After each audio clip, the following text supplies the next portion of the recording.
23ویں پارے میں سورہ حدید کی 18ویں آیت میں یہ بات ارشاد فرمائی کہ ان المصدقین بلا شبہ وہ لوگ جو صدقہ کرنے والے ہیں، والمصدقات اور وہ عورتیں جو خدا کی راہ میں خرچ کرنے والی ہیں، وَأَقْرَضُ اللَّهَ قَرْضًا حَسَنًا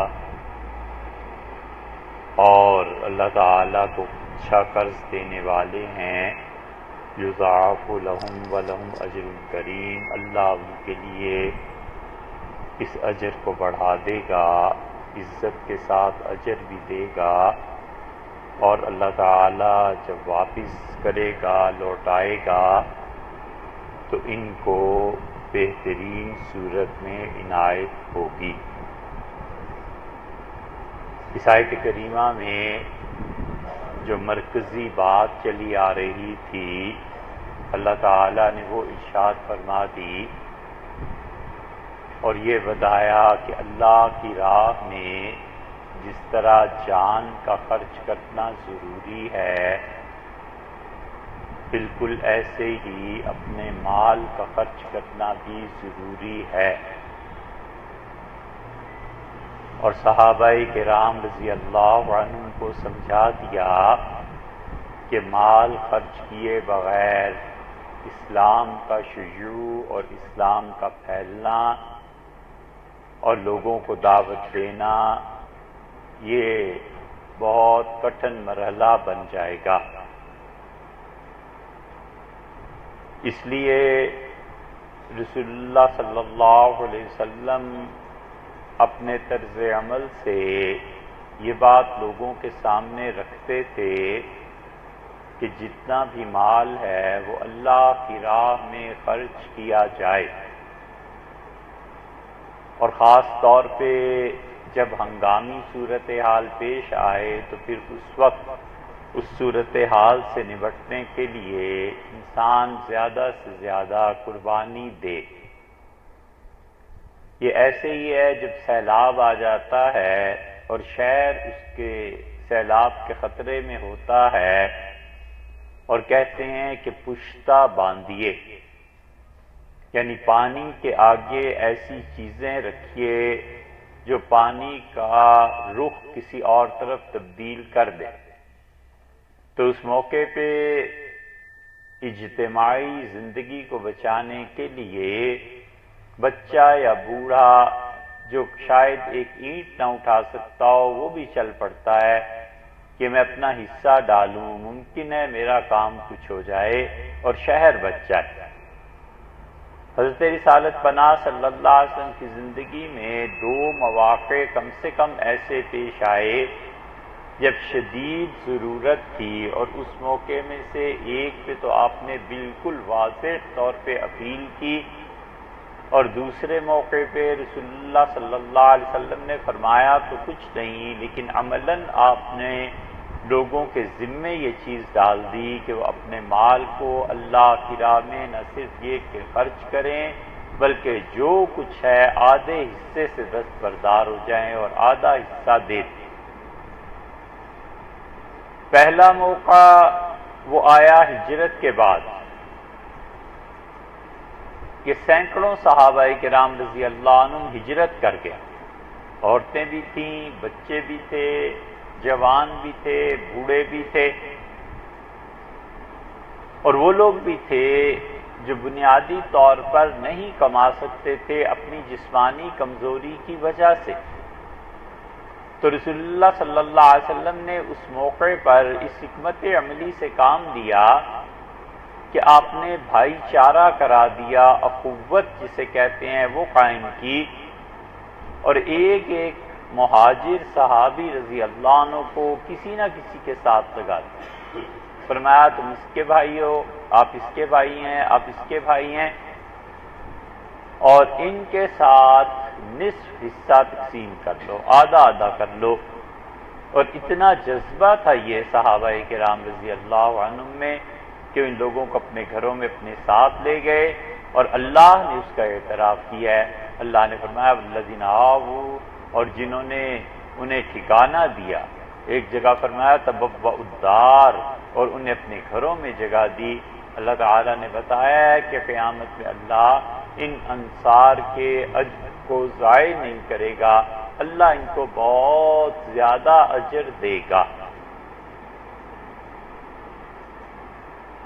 اور اسی طرح حدیث میں بھی آیا ہے کہ انصار نے مہاجرین صحابہ کرام رضی اللہ عنہ پہ اتنے احسانات کیے کہ یہ لوگ بالآخر رسول اللہ صلی اللہ علیہ وسلم کے پاس گئے اور کہا اللہ کے رسول، ہم ان کے احسانات کا شکریہ کیسے ادا کریں، اتنا کچھ انہوں نے ہمارے ساتھ نیکی اور بھلائی کا کام کیا ہے۔ تو آپ نے فرمایا تم ان کے لیے دعا مانگتے رہو اللہ سے، اور حقیقت یہ ہے کہ آدمی احسان کا بدلہ تو دیتا ہی ہے، لیکن دعا سے بڑا بدلہ کوئی نہیں دے سکتا۔ دعا جو مانگتا ہے تو گویا رب العالمین سے درخواست ہوتی ہے کہ اللہ اس نے مجھ پر جو کچھ خرچ کیا اور جو مجھ پہ احسان کیا، اب میں اتنا احسان تو کرنے سے رہا کر بھی نہیں سکتا، اے رب تو اس کی تلافی پوری کر دے، اور اس انسان نے جو کچھ کیا ہے بہتر سے بہتر چیز سے عنایت پر۔ یہ وہ چیز اللہ فرماتے ہیں جنہوں نے خرچ کیا ہے، مرد اور عورت، اور اللہ کی راہ میں خرچ کیا ہے، ہم ان کے لیے بہت بڑھا دیں گے۔ اللہ کا کہنا کہ بہت بڑھا دیں گے، پھر محاورے میں سمجھنے اور سمجھانے کے لیے ہے کہ اللہ تعالیٰ اسے 700 گنا کر دیں گے، 70 گنا کر دیں گے۔ حقیقت اس کی بھی یہی ہے کہ اللہ تعالیٰ بے حد و حساب ان لوگوں کو دیں گے، بے شمار اللہ ان لوگوں کو دے گا، اور ان لوگوں کے لیے خدا نے آخرت کے جو وعدے فرمائے ہیں اللہ اپنے وعدوں کو پورا کرے گا۔ اور اس کے ساتھ ساتھ یہ کہا کہ اجر کو کے بعد یہ بھی بتا دیا کہ جو ہم بدلہ دیں گے وہ نہایت عزت اور اعزاز کے ساتھ بدلہ دیں گے۔ اس لیے جو اکابر صحابہ کرام رضی اللہ عنہ جنہوں نے خرچ کیا ہے وہ بہت زیادہ خدا کے ہاں اجر پائیں۔ شاید اس موقع پہ ایک بات عرض کرنا بھی ضروری ہے کہ حضرت عبد الرحمن ابن عوف رضی اللہ عنہ کے متعلق لوگوں میں یہ ایک بات ہے کہ وہ کہتے ہیں کہ حضرت عبد الرحمن بن عوف رضی اللہ عنہ 500 سال کے بعد جنت میں جائیں گے، باقی صحابہ کرام رضی اللہ عنہ کے مقابلے میں۔ اس پہ بعض روایات بھی لوگ لاتے ہیں، لیکن یہ بات دل کو لگتی نہیں۔ وجہ اس کی یہ ہے کہ خود عبد الرحمن رضی اللہ عنہ اتنے بڑے آدمی تھے کہ کوئی موقع ایسا نہیں ہے جس پہ وہ پیچھے رہے۔ انہوں نے اسلام کو قبول کیا، سابقون الاولون میں سے تھے، اور اس وقت اسلام کو قبول کیا جب اسلام کے ماننے والے چند ایک لوگ تھے۔ ان کے چچا انہیں الٹا لٹکا کے نیچے سے دھونی دیا کرتے تھے تاکہ یہ کسی طرح پھر جائے، لیکن عبد الرحمن رضی اللہ عنہ نے اسلام کو نہیں چھوڑا، پھر رسول اللہ صلی اللہ علیہ وسلم کے ساتھ رہے، صحابہ کرام رضی اللہ عنہ کے دست و بازو بن کے رہے، اسلام کی تحریک میں پوری طرح حصہ لیا، اور ہجرت کا جو موقع آیا ہے تو عبد الرحمن ابن عوف رضی اللہ عنہ ہجرت کے بعد وہ بدر میں بھی رہے، احد میں رہے، حدیبیہ میں رہے، فتح مکہ میں رہے۔ کوئی ایک جگہ ایسی نہیں ہے جہاں عبد الرحمن ابن عوف رضی اللہ عنہ پیچھے ہٹے، اور رسول اللہ صلی اللہ علیہ وسلم نے سعد ابن ربیع کے بھائی بنا دیے تھے، اور سعد ابن ربیع رضی اللہ عنہ لے گئے گھر، اور ان کا جذبہ بھائی بنانے کا اس حد تک تھا کہ انہوں نے سارے گھر کی چیزیں تقسیم کر دی۔ ان کا عبد الرحمن یہ سب چیزیں آدھی آپ کی آدھی میری، اور پھر بیویوں کو بلایا اور کہا یہ دو ہیں پسند کر لو جو تم چاہتے ہو، ایک کو میں طلاق دے دیتا ہوں اور ایک میری بیوی رہے گی، ایک آپ بیوی لے لیں۔ عبد الرحمن ابن عوف رضی اللہ عنہ اللہ کے ایسے اچھے بندے تھے کہ انہوں نے 4 آنے ربع درہم کا دینار کا، انہوں نے کہا اس کا 25% یہ مجھے دے دو، انہوں نے دیا، اور رومال ایک عبد الرحمن رضی اللہ عنہ کے پاس تھا، یہ کہہ کے اٹھ گئے، انہوں نے کہا بھائی اللہ آپ کو سب چیزیں مبارک کرے، میں تو بنیادی طور پر تاجر آدمی ہوں، دیکھتا ہوں آج کیا ہوتا ہے۔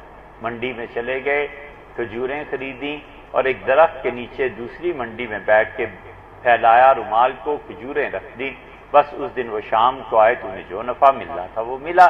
یہ نفع ان کا ترقی کرتا گیا، اتنی ترقی اس میں اللہ نے اتنی برکتیں دیں کہ رسول اللہ صلی اللہ علیہ وسلم وفات سے ایک آدھ دن پہلے پریشان تھا،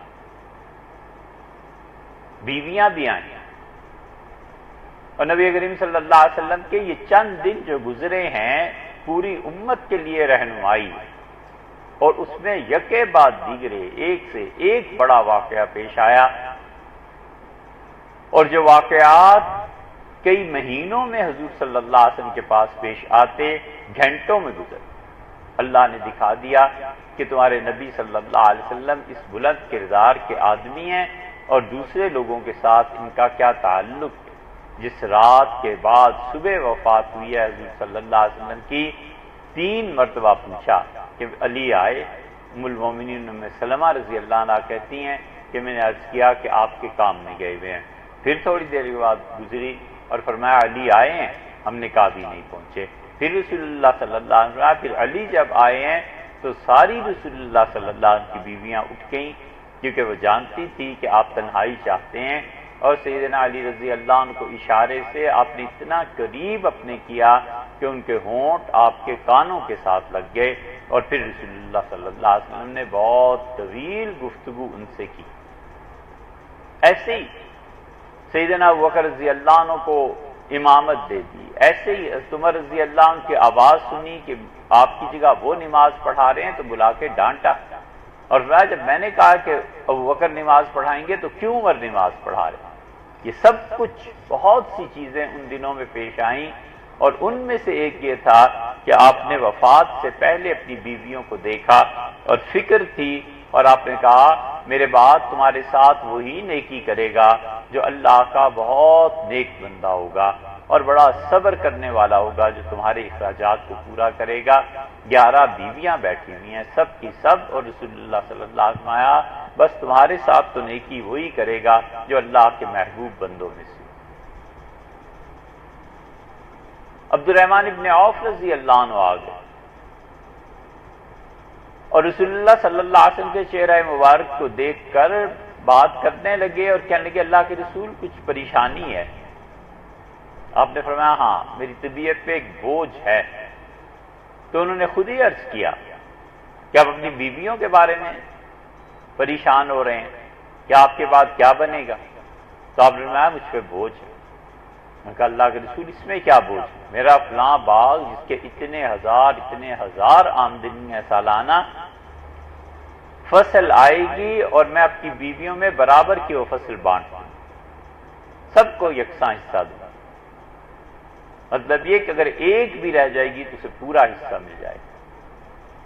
رسول اللہ صلی اللہ علیہ وسلم اتنے خوش ہوئے، آپ نے کہا جنت کے چشمے سلسبیل سے اللہ تجھے سیراب کرے عبد الرحمن، نام لکھ، قرآن میں ہے نا سلسبیلا، سورہ دہر میں آتا ہے۔ اسی لیے ایک مرتبہ ان کے اتنے اونٹ تجارتی قافلہ پورا آیا، لدے ہوئے اونٹ، حضرت عائشہ رضی اللہ عنہ جب مسلسل سنتی رہی اپنے حجرے میں کہ گلی سے اونٹ گزر رہے ہیں راستوں سے، تو انہوں نے پوچھا کہ یہ کیا ہے؟ تو بتایا گیا، تو انہوں نے کہا اللہ سلسبیل چشمے سے عبد الرحمن کو سیراب کرے، خدا اس کی پیاس کو وہاں سے بچائے۔ یہ اتنے بڑے لوگ تھے کہ لوگ تو محاورے کو خراب معنی میں بھی لیتے ہیں، لیکن حقیقت بات یہ ہے کہ نکلی ہونٹوں اور چڑی کوٹھوں۔ حضرت عمر رضی اللہ عنہ کوئی بات کوئی جملہ کہتے تھے، شام تک سارے مدینہ میں پھیل جاتا تھا کہ آج یہ فرمایا۔ حضرت عائشہ رضی اللہ عنہ کوئی بات کہتی تھی، اس لیے کہ وہ جتنا بھی بولتے تھے اتنا وزنی ہوتا تھا کہ لوگ سمجھتے تھے اس سے ہمیں ہمارا دین مل رہا ہے، بہت بلند پایا بات، بس یہ دعا کہہ کر کے چپ ہو گئی، ہنسی مسکرائی اور چپ، فوراً پھیلی بات۔ اور عبد الرحمن ابن عوف رضی اللہ عنہ کے بیٹے حاضر، انہوں نے کہا آپ نے یہ فرمایا ہمارے والد کو دعا دی ہے، ہم اس لیے حاضر ہوئے ہیں کہ پوچھیں اس دعا کی حقیقت کیا ہے۔ تو انہوں نے پھر یہ سارا قصہ سنایا انہوں نے کہا تمہارے نبی صلی اللہ علیہ وسلم نے تمہارے والد کے لیے دعا کی تھی جب ہم عورتوں کا مسئلہ اور قضیہ پیش ہوتا. اتنے بڑے. پھر وفات سے پہلے عجیب بات ہے، یعنی عبد الرحمن ابن عوف رضی اللہ عنہ کو ابو بکر رضی اللہ عنہ نے اپنا معین اور مددگار مقرر فرمایا. سیدنا عمر رضی اللہ عنہ نے بارہا فیصلے فرمایا اور کہا عبد الرحمن کو بلاؤ، عبد الرحمن کو فلاں جگہ بھیجو، اور اس شورا میں شامل کیا کہ ان 6 میں سے خلافت کسی کی بھی ہو سکتی، اور ہر ایک کے متعلق ریمارکس پاس کیے. فرمایا سعد کو اس وجہ سے خلافت سے محروم نہ کرنا کہ میں نے اسے کوفہ سے ہٹا دیا تھا. کوفہ والے اتنے نالائق تھے کہ سعد جیسا آدمی انہیں دیا نہیں جا سکتا تھا. یہ نہیں ہے کہ اس میں کوئی کمی تھی. میرے بعد جو بھی خلیفہ بنے میں نصیحت کرتا ہوں اسے کہ سعد کی صلاحیتوں سے فائدہ اٹھاؤ. عبد الرحمن ابن عوف رضی اللہ عنہ کو رکھا، اور عبد الرحمن ابن عوف کی خلافت پہ سب متفق ہو گئے کہ حضرت آپ خلیفہ بن جائے، سب. لیکن اس کے باوجود انہوں نے کہا نہ. بیٹھتے ہی 2 آدمیوں نے اپنے نام واپس لے. ایک حضرت طلحہ رضی اللہ عنہ، عبد الرحمن، ان کا ہم نہیں خلیفہ بنے. عبد الرحمن ابن عوف رضی اللہ عنہ کا البتہ یہ ہے کہ اگر تم چاہو تو میں تمہارے لیے خلیفہ مقرر کر سکتا ہوں. سب نے اجازت دے دی کہ جسے آپ مقرر کر دیں. 2 یا 3 دن کے بعد جب خلافت کے لیے انہوں نے بیعت شروع کروانی تھی تو انہوں نے کہا دیکھو کہاں ہے عثمان اور کہاں ہے علی، بلاؤ انہیں. تو بتایا گیا کہ عثمان رضی اللہ عنہ سو رہے ہیں. تو انہوں نے کہا 3 دن اور راتیں ہو گئیں، مجھے اتنا فکر ہے مسلمانوں کی خلافت کا، میں تو بالکل ایک لمحہ نہیں سو سکا، اور سو رہے ہیں، انہیں بلاؤ. بلایا گیا، بیعت کروائی انہوں نے، اور سب سے پہلے انہوں نے 2 کام کیے. انہوں نے وہ پگڑی باندھی جو رسول اللہ صلی اللہ علیہ وسلم نے سیاہ رنگ کی انہیں عنایت فرمائی تھی، اور انہوں نے عثمان رضی اللہ عنہ کو بٹھایا ممبر پہ، ان کے سر پہ وہ پگڑی باندھی رکھی. اور دوسرے انہوں نے سیدنا علی رضی اللہ عنہ کہا کہ پہلی بیعت علی کریں گے. علی رضی اللہ عنہ نے بیعت کی، اس لیے کہ اس وقت دونوں حضرات کے درمیان بات کی. لوگ ان کے بھی حق ہیں، ان کے بھی حق ہیں. اور عبد الرحمن ابن عوف رضی اللہ عنہ کا کہ بچے جو قرآن پاک پڑھتے ہیں اور کنواری لڑکیاں جن کے رشتے نہیں ہوئے پردے میں جا کے ان سے بھی پوچھا میں نے کہ کون چاہیے تمہیں، تو انہوں نے عثمان کا نام لیا، اس لیے میں عثمان کو خلافت دے رہا ہوں. حضرت عثمان رضی اللہ عنہ کی اتنی قدر تھی ان کی کہ حضرت عثمان رضی اللہ عنہ نے وصیت لکھوائی کہ میرے بعد خلافت عبد الرحمن ابن عوف کو دی جائے، اور ان کے غلام نے وصیت لکھی. سیدنا عثمان رضی اللہ عنہ پہ بے ہوشی طاری ہو گئی، پھر وہ ٹھیک ہو گئے، پھر خلافت چلتی رہی ان کی. پھر ایک موقع پہ ان کے غلام نے بتایا یا سیکٹری نے کہ عبد الرحمن آپ کا نام حضرت نے لکھوایا تھا. تو گئے اور 2 نفل پڑے رسول اللہ صلی اللہ علیہ وسلم کی قبر اور اس ممبر کے درمیان، ریاض الجنہ میں گئے اور اٹھے اور دعا مانگی. انہوں نے کہا اللہ قبل اس کے کہ امیر المومنین خلافت مجھے دیں اور یہ خلافت مجھ تک پہنچے، اللہ اس بوجھ سے پہلے پہلے مجھے دنیا سے اٹھا. 6 مہینے کے اندر ان کا انتقال ہوا. اتنی ذمہ داری سمجھتے تھے امارت اور قیادت. اس لیے یہ جو بڑھ بڑھ کے حصہ لیتے ہیں نا کہ اقتدار اور طاقت ہمیں ملے، انہیں پتہ نہیں ہے کہ جسے اقتدار اور طاقت ملے گی اس شخص کا حساب کیا ہوگا، اس شخص کے ساتھ پیش کیا. اتنے مناقب، حتیٰ کہ وفات سے پہلے غشی تاری، عورتیں رونا شروع ہو گئی، مرد اٹھ کے تھوڑی دیر کے بعد ہوش میں آیا، فرمایا تم روتی ہو اس وجہ سے میرے لیے، اور کہا مت رو میں بھی زندہ ہوں. اور کہا عجیب بات ہے. اس طرح آئے تھے فرشتے اور گفتگو کی، اور فرشتوں نے کہا کہ ایسا آدمی ہے جس کی پیدائش سے بھی پہلے اس کی تقدیر میں اللہ نے لکھا تھا، لکھوایا تھا اللہ تعالیٰ نے کہ ایسے لوگ ماں کے پیٹ سے ہی نیکی اور سعادت کے ساتھ دنیا میں جاتے ہیں اور کوئی حساب نہیں. یہ سب چیزیں کس بنا پر آخر عبد الرحمن ابن عوف رضی اللہ عنہ 500 سال کے بعد جنت جائیں، کوئی سمجھ نہیں آتا. اسی لیے شیخ الاسلام ابن تیمیہ رحمۃ اللہ علیہ نے ان روایات پر تنقید کی ہے، اور انہوں نے لکھا ہے کہ عبد الرحمن بن عوف رضی اللہ عنہ کے بڑے مناقب، کوئی موقع نہیں ہے جب وہ پیچھے رہے، کوئی موقع نہیں ہے جب انہوں نے اسلام کے لیے جان اور مال دونوں کی قربانی نہ دی۔ اس لیے اللہ فرماتے ہیں تم میں سے جو لوگ بھی خرچ کریں گے ہم بہت کچھ انہیں دیں گے۔ اور رسول اللہ صلی اللہ علیہ وسلم کی زندگی میں پہلا موقع یہ آیا تھا کہ ہجرت کے بعد آپ نے عملاً 2 حصوں میں تقسیم کر دیا، اور مہاجرین کو انصار کے ساتھ کر دیا۔ اور دوسرا موقع کم سے کم دوسرا وہ تھا جو غزوہ تبوک میں پیش آیا، اور رسول اللہ صلی اللہ علیہ وسلم اپنی عادت کے بالکل برخلاف منبر پہ بیٹھے اور آپ نے فرمایا اللہ کی راہ میں خرچ کرو اور لاؤ، اور عبد الرحمن بن عوف رضی اللہ عنہ بہت مال لے کے گئے۔ منافقین نے انہی پہ طنز کیا اور پھپتی کسی، اور انہوں نے کہا اتنا مال خدا کے یہاں کیسے جنت دلا دے گا، یہ عبد الرحمن جا رہا ہے، دیکھو اتنا مال لیے ہوئے، صرف نام نمود اور نمائش کے۔ اللہ نے سورہ توبہ میں بار بار جو زجر کی ہے منافقین کی، اور منافقین کو ڈانٹا ہے اور انہیں جہنم کا کہا ہے، اللہ نے فرمایا ہے ایسے لوگ بھی نبی صلی اللہ علیہ وسلم کے پاس آئے جنہوں نے اپنے آپ کو قربان کر دیا، اور یہ انہی کے عیب چننے بیٹھے۔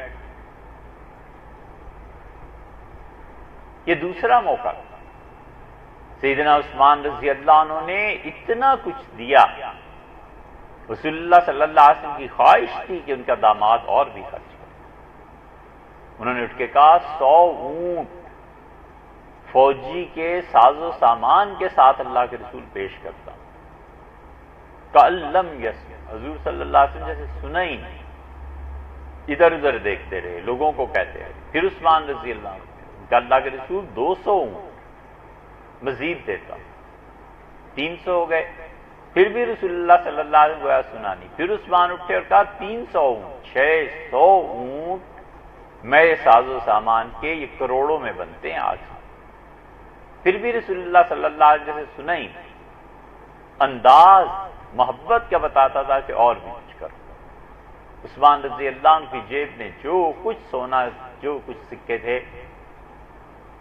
سب جا کر جھولی میں ڈال دیے رسول اللہ صلی اللہ علیہ وسلم کے، اور آپ اپنی عادت شریفہ پہلی اور آخری مرتبہ ممبر سے اترے اور ان پیسوں کو ایک ہاتھ میں پھر دوسرے ہاتھ میں، پھر ایک میں پھر دوسرے میں، ایسی کھنکار ان سکوں کی لوگ سن رہے تھے اور بار بار فرما رہے تھے ما ضر عثمان بعد حاضر، ما ضر عثمان بعد۔ آج کے دن کے بعد عثمان پہ کوئی گناہ نہیں، آج کے دن کے بعد عثمان کے لیے کوئی تکلیف نہیں، آج کے دن کے بعد عثمان کے لیے کوئی حساب نہیں۔ بہت بڑی بشارت۔ یہ دوسرا موقع حضور صلی اللہ علیہ وسلم کی زندگی میں اپیل کی کہ عیسائیوں سے ٹکراؤ ہے، پیسے لاؤ، مال لاؤ۔ حضرت شاہ عبد القادر صاحب رائے پوری رحمۃ اللہ علیہ لاہور تشریف لائے، تقسیم ہو گئی تھی، ہندوستان اور پاکستان کے حالات بہت خراب چل رہے تھے۔ سن 56 یا 52 میں حضرت رحمۃ اللہ تشریف آوری، اور مسلم لیگ کے بڑے بڑے وزراء حضرت سے بیعت تھے، اور جب ہندوستان سے سفر کا ارادہ کرتے تھے تو پرانے تعلقات کی وجہ سے یہاں کے وزراء وہاں کے وزراء کو فون کر دیتے کہ حضرت آ رہے ہیں، بوگی بک کرا دو، ٹرین بک کرا دو، اسپیشل ٹرین چلا دو، یہ سب کچھ ہوتا تھا۔ اور یہاں تشریف لاتے تھے تو لاہور میں بھی وزراء اپنی کوٹھیوں میں یہ وہ سب چیزیں ہوتی تھیں۔ آئے یہ وزراء کے عمرے پہ جا رہے ہیں، حضرت رحمۃ اللہ نے فرمایا کہ کس لیے جا رہے؟ حضرت اللہ راضی ہو، کوئی نیکی، کوئی اللہ گناہ معاف کرے۔ تو جتنے لوگ آئے تھے فرمایا یہ عمرے کرنے کی بجائے یہ پیسہ اپنے وزیروں کو دو، اور انہیں کہو کہ ملک نیا نیا بنا ہے، اس کے استحکام پہ خرچ کریں، اپنے ملک کو مضبوط بنائیں، ہندوستان سے تمہارا مقابلہ ہے اور تم عمرے پہ جا رہے ہو، یہ حکومت کے پاس پیسے نہیں ہیں، اسے دو۔ اور پھر حضرت رحمۃ اللہ علیہ ہنسے اور فرمایا جاؤ گے ضرور تم عمرے پہ، ہماری کون سمجھتا ہے اور کون مانتا ہے۔ یہی چیزیں یہ جتنی فلیٹس اور جتنی چیزیں فلائٹس چلتی ہیں اور جتنے یہ لوگ جاتے ہیں، ہم کبھی سوچتے ہیں یہ کروڑوں اور اربوں روپیہ ہر سال لگتا ہے، اور کوئی سوچ نہیں آتی کہ یار ہم ایک اسکیم شروع کر دیں، 10 مکانات بنا دیں گے، بس زیادہ نہیں، 10 مکان بنا دیں گے، اور اپنے محلے میں جو کرائے پر رہتا ہے یقیناً ڈیزائر کرتے سکیں کہ لو بیٹے یہ چابی لو، گھر سر چھپانے کی جگہ تمہاری، سر چھپانے کی جگہ بن جائے گی، اس کی معاشی ترقی میں اضافہ ہو جائے گا نا، کرایہ بچ جائے گا سود پہ۔ اور جب ہم یہ نہیں کرتے تو دوسری طرف کیا ہوتا ہے؟ دوسری طرف یہ ہوتا ہے کہ بچہ گریجویٹ کر کے کچھ پڑھ لکھ کے نکلا اور بینک نے آفر کی، اس نے کہا جناب گاڑی بھی حاضر ہے اور گھر بھی حاضر ہے، 27 لاکھ 30 لاکھ آپ گھر کے لیے لے لیں، 15 لاکھ آپ گاڑی کے لیے لے لیں، 40-50 لاکھ کا وہ 1 سال 2 سال میں مقروض ہو جاتا ہے، عمر بھر یہ سود بھی ادا کرتا رہتا ہے، عمر بھر بینک نے خرید لیا، غلام ہو گیا۔ یہ فرق پڑتا ہے ان کوتاہیوں سے، پر سمجھنا نہیں۔ وجہ اس کی یہ ہے کہ ادراک اور شعور کی سطح اتنی بلند ہے، شعور کی سطح بلند ہو جاتی ہے نا، پھر یہ ہوتا ہے کہ جرمنی والوں نے برلن وہ دیوار جو گرائی ہے اس کا آپ قصہ پڑھیں کہ انہوں نے کس طرح اس دیوار کو گرایا، کس طرح قرضہ کیا ہے، کس طرح دونوں آبادیوں کو یکساں سٹینڈرڈ پہ لانے کے لیے کام کیا کیا۔ انہوں نے فیکٹریز میں فریج، ٹی وی، برتن، کیا کیا چیزیں بنوائی، اور بنوانے کے بعد دیوار توڑنے کے بعد جو فیملیز آئی ہیں انہیں پیسے دیے اپنے پاس سے کہ یہ لو پیسے اور ہمارے ملک سے خریداری کر لو۔ انہوں نے ان پیسوں سے غریب لوگوں نے چیزیں اپنے گھر کی خریدیں، وہی پیسہ تاجروں کے پاس آیا اور ٹیکس کی صورت میں گورنمنٹ کے پاس چلا۔ یہ سب کچھ کیا ہے اس لیے کہ قومیں ایسے ہی تھوڑا کھڑا ہو جاتی ہیں، قوموں کے لیے بڑی قربانی دینی پڑتی ہے، بہت لمبے سٹیپس لینا پڑتے ہیں۔ ہندوستان آخری مرتبہ جب گئے، کئی یونیورسٹیز میں ہم نے جا کے یہ جو محکمہ ہے، یہ جو ادارہ ہے آپ کا الیکٹرانکس کا، کیا کہتے ہیں، کمپیوٹر اور یہ ساری پڑھائی جو ہوتی ہے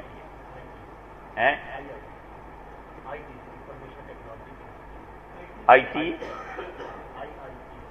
جو بھی ہے آئی ٹی، جو بھی آپ اسے کہیں گے، جتنی دلی یونیورسٹی، ہر جگہ، لکھنؤ میں جہاں بھی گئے لوگوں نے کہا یہ نہرو کو کریڈٹ چاہتا ہے۔ ہم نے کہا نہرو کے زمانے میں چیزیں عام ہی نہیں ہوئی تھی، انہوں نے کہا جی وہ ہماری بنیاد رکھ گئے، وہ ہمیں بنا کر گئے۔ ہر ادارے میں انہوں نے ایسی چیزیں مقرر کر دی تھیں کہ ان کا ویژن تھا کہ کسی زمانے میں یہ تبدیلی آ جائے گی اور ہمارے بچے پڑھے لکھے ہونے چاہیے۔ اب تو انہوں نے پورا شہر حیدرآباد کے قریب بنا دیا۔ رسول اللہ صلی اللہ علیہ وسلم نے بس اس موقع پہ اپیل کی کہ ہر کوئی اسی موقع پہ سیدنا ابوبکر رضی اللہ عنہ سارا سامان لے کے، اسی موقع پہ عمر رضی اللہ عنہ آدھا سامان لے کے، یہ سب کچھ اسی دور کے قصے ہیں۔ اس لیے اللہ کہتا ہے خرچ کرو۔ والذین آمنوا باللہ، اور وہ لوگ جو اللہ تعالی پر ایمان لائے، ورسلہ، اور اس کے رسولوں پر ایمان لائے۔ اللہ تعالی نے اپنے پہ ایمان ضروری قرار دیا اور رسول ہی کہہ کے یہ بتا دیا کہ تمام انبیاء علیہ السلام پر ایمان لانا ضروری ہے۔ جس شخص کی نبوت چاہے صرف اس کا نام ہی کیوں نہ لیا ہو، اللہ نے یا رسول صلی اللہ علیہ وسلم نے نام لے کے ہی صرف بتا دیا ہو کہ یہ نبی ہے، ہر ایک کی نبوت کو ماننا ضروری ہے۔ اسی لیے چھٹے پارے میں آتا ہے اللہ تعالیٰ نے ارشاد فرمایا، بھئی اس دن وہ حوالہ ہم نے دیا تھا وہ اس آدمی کا جو اپنی شامت اعمال سے گر گیا، کہ 11ویں پارے میں آتا ہے، وہ 9ویں پارے میں آتا ہے۔ مثلہ کمثل الکلب جو ہے نا، وہ 9ویں پارے کی آیات ہیں، 11ویں کی ایک اس کی بھی تصحیح کر لینا، بچے ہنسیں گے اس بات پہ کہ سلفیورک ایسڈ نہیں تھا، اس سے تو گندک بنتی ہے، وہ نائٹرک ایسڈ، کیمسٹری میں نائٹرک ایسڈ تھا جسے انہوں نے روکا تھا اورنگزیب رحمت اللہ علیہ۔ اس لیے اللہ تعالیٰ نے کئی نام لے کے بھی کسی کا کہتے کوئی تفصیل، وَالْيَسْعَ ذُو الْكِفْلِ، بس صرف نام ہے۔ اللہ نے کہا یسع ہمارے نبی تھے، ذو الکفل ہمارے نبی تھے علیہ الصلوۃ والسلام، کون تھے، کیا تھے، دنیا کے کس علاقے میں رہتے تھے، کہاں، کچھ پتہ نہیں، صرف نام لیا ہے اللہ۔ ایسے انبیاء علیہ الصلوۃ والسلام بھی ہیں جن کی تفصیلات کے لیے پھر بائبل دیکھنا پڑتی ہے کہ بائبل میں ان کا نام آیا ہے تو وہ کیا، اور بائبل ظاہر ہے کہ کلی طور پہ تو مستند نہیں ہے، بعض اجزاء اس کے بالکل صحیح ہے۔ حضرت یوسف علیہ الصلوۃ والسلام کا خواب آپ پڑھیے گا بائبل میں، ٹھیک جس طرح قرآن نے بیان کیا ویسے ہی وہاں لکھا ہے، 99% وہی ہے۔ اس کو پڑھ کے اندازہ ہوتا ہے کہ یہ دونوں نور ایک ہی جگہ سے آئے۔ بہت سی چیزیں موافق بھی ہیں، بہت سی چیزیں غلط بھی ہیں وہاں، جس کی قرآن نے تصحیح کی ہے۔ تو اس لیے کسی نبی علیہ الصلوۃ والسلام کا صرف نام بھی آیا ہے، اس پہ بھی ایمان لانا ضروری، اور اتنا ہی ضروری جتنا ایمان لانا ہے یہ بھی ہے کہ اپنے پاس سے کسی شخص کی نبوت کی گواہی نہ دے، کہ مت کہے کہ فلاں نبی ہے، فلاں بدھا کے متعلق بہت محتاط زبان استعمال کرنی چاہیے۔ بدھا کی تعلیمات جتنی پھیلی ہیں اور جتنے وسیع پیمانے پر پھیلی ہیں، سارا بر صغیر، پھر چائنا، پھر جاپان، پھر آسٹریلیا، کہاں کہاں یہ مذہب پہنچا ہے، بظاہر ایسے لگتا ہے کہ ان کی تعلیمات میں اللہ تعالیٰ نے برکت دی ہو۔ انبیاء علیہ السلام کی تعلیمات میں برکتیں ہوتی ہیں، اور کسی کا کلام، کسی کی چیزیں اتنی نہیں پھیلتی، تو بظاہر یہ ہے کہ ممکن ہے وہ نبی ہوں، لیکن یہ قطعاً کوئی یقین سے نہیں کہہ سکتا۔ اس لیے جنہوں نے ذوالکفل کے لفظ سے استدلال کیا ہے کہ ذوالکفل کفل والا، وہ کہتے ہیں کفل جو ہے یہ کپل وستو جہاں پر پیدا ہوئے تھے بدھا، تو کپل کو اللہ نے کفل کر کے استعمال کیا، لہذا وہ نبی تھے۔ یہ استدلال مکمل نہیں ہے، تام نہیں ہے، مضبوط نہیں ہے، اس میں ذوق بہرحال ہے، قطعاً یہ نہیں کہنا چاہیے، اس لیے کہ غیر نبی کو نبی ماننا اتنا ہی بڑا جرم ہے جتنا نبی کو غیر نبی ماننا، نہ پڑے اس میں۔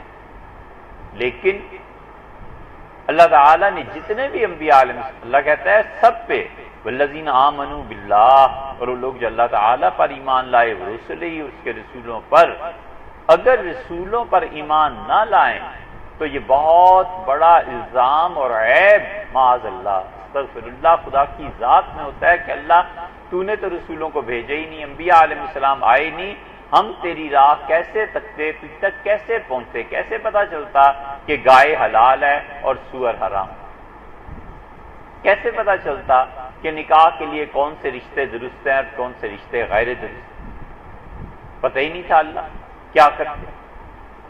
اس لیے اللہ تعالیٰ نے ہر زمانے میں انبیاء علیہ السلام، اور جس زمانے میں خدا نے نہیں بھیجا، جو فطرت کا زمانہ ہے، اس کے متعلق اکابر علماء نے لکھا ہے کہ فطرت کے زمانے میں جتنے لوگ بھی آئے اور نبوت کا پیغام ان کے اپنی زبان تک نہیں پہنچا، کم سے کم وہ جہنم میں نہیں جائیں گے۔ اور فطرت کے زمانے دو ہی گنتے ہیں، عیسیٰ علیہ السلام سے لے کے حضرت رسالت مآب صلی اللہ علیہ وسلم تک 600 سال یہ، اور ایک فطرت کا زمانہ گنتے ہیں کہ حضرت ادریس علیہ السلام سے لے کے نوح علیہ السلام تک، یا نوح علیہ السلام سے پہلے کا جو بھی نبی تھے علیہ السلام، کہتے ہیں کہ وہ زمانے فطرت کے تھے، اس زمانے میں نبوت دنیا میں نہیں آئی۔ ان دونوں فطرت کے زمانوں میں جتنے بھی لوگ تھے خدا ان سے حساب دیا۔ حضرت رسالت مآب صلی اللہ علیہ وسلم کے دادا تک وہ دور چلا ہے، عبد المطلب، اور پھر وہ دور تھوڑا سا آگے آیا حضور صلی اللہ علیہ وسلم کی رسالت تک، حتیٰ کہ نبوت مل گئی تھی، پھر بھی 2-3 سال کے بعد رسالت ملی اور حکم ہوا کہ آپ اٹھیں اور لوگوں کو ڈرائیں۔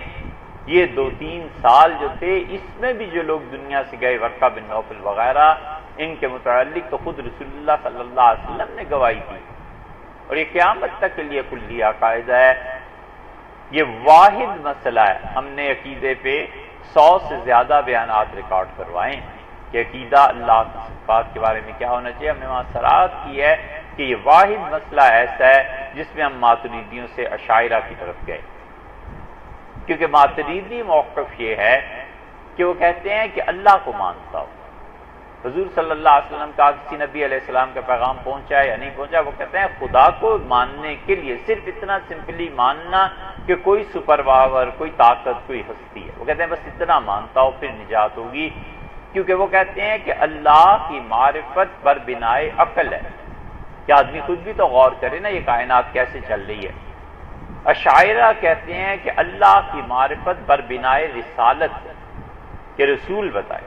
یہ واحد مسئلہ ہے جسے ہم نے اشاعرہ کی طرف گئے ہیں ماتریدیہ کے مقابلے میں۔ باقی سارے مسائل تقریباً ایسے ہیں یا یقیناً ایسے ہیں جن میں ہم نے ان بیانات میں ماتریدیہ کی حمایت کی ہے اور ماتریدیہ ہی کے موقف کو اختیار کی ہے۔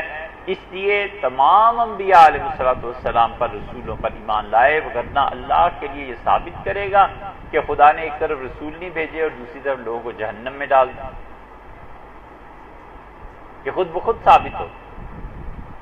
اس لیے علم کلام اور عقیدہ، اور پھر عقیدے میں ایک چھوٹی سی بات سمجھنی چاہیے۔ دیکھو یہ بڑا ایک دائرہ ہے، ایک بڑا دائرہ ہے، فرض کر لیں اس دائرے کے باہر کفر ہے اور اندر اسلام ہے،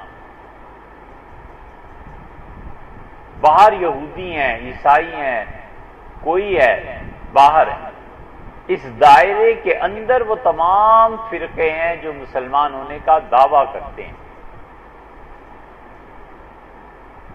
یہ الگ بات ہے کہ آپ انہیں کہیں یا نہ کہیں،